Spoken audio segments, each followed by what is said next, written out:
Now, I'll start with you, John Smoltz, since you're joining us. You haven't spoke much. Welcome to Jackie Day. Thank you. Good to be here. Kid from Detroit. Yeah. How would you get Jackie out? Well, you know, looks like a front foot hitter, meaning we all knew he could run, right? Yep. And so when he hit the ball on the ground, there was no guarantee you're going to get him out. But the thing that amazes me is and we're concentrating today on the bat path, staying in the zone. He did all of that. So I would have to get him, even though he's a front foot hitter.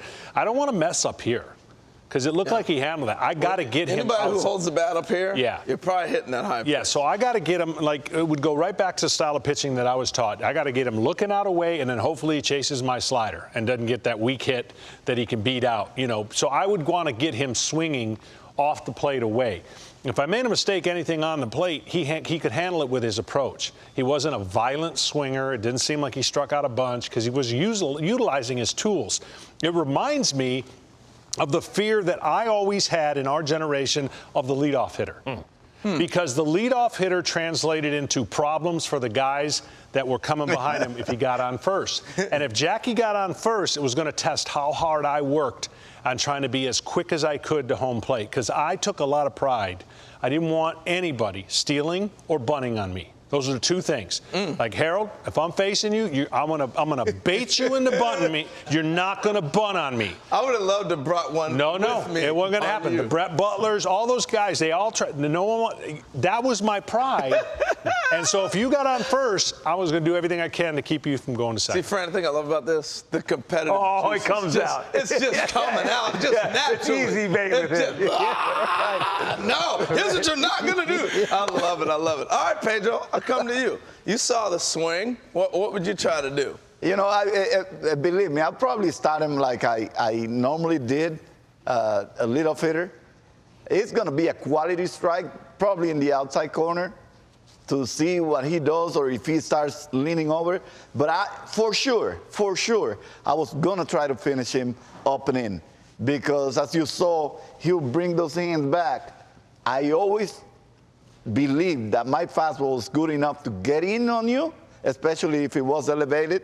As you saw in those swings, a lot of sloppy swings to the right side.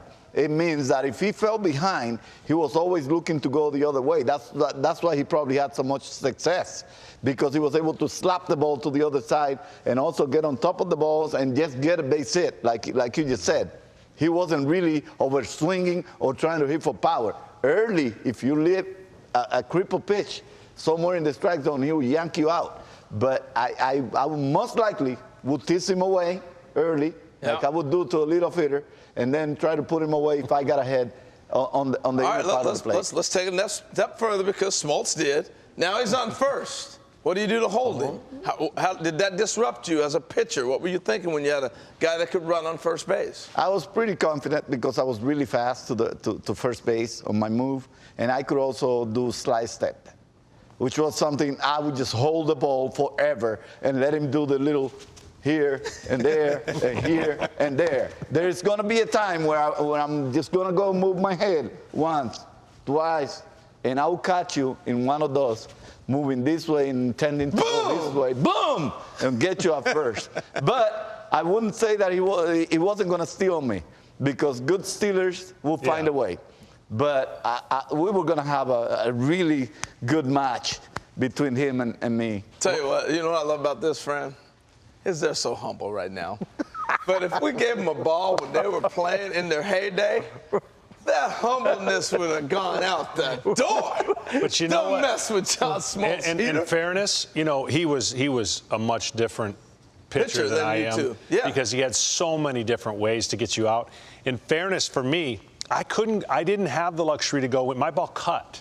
So going in was just show. It was not trying, like, so his style of hitting would have been conducive for my style of pitching. Because he'd have been taking that little cutter. Yeah, so in other words, you know, in this day and age, we have so much information on how to get you out that I think the trap the pitchers fall into is, I'm not good at that, but I have to do that because that's what the information says. And that's a bad trap. Gotta go with your strength. You have to go with your strength. Even if the strength you lose with it, right? Because the last thing you want to do, and I've did it many times in my Mazda 626 with the nice little hatchback and the sunroof, that I would throw a pitch and I would lose a game. And on my way home, I'd open that hatch and I'd lean up and scream as loud as I could, "You dummy, you dummy, you dummy, what are you doing?"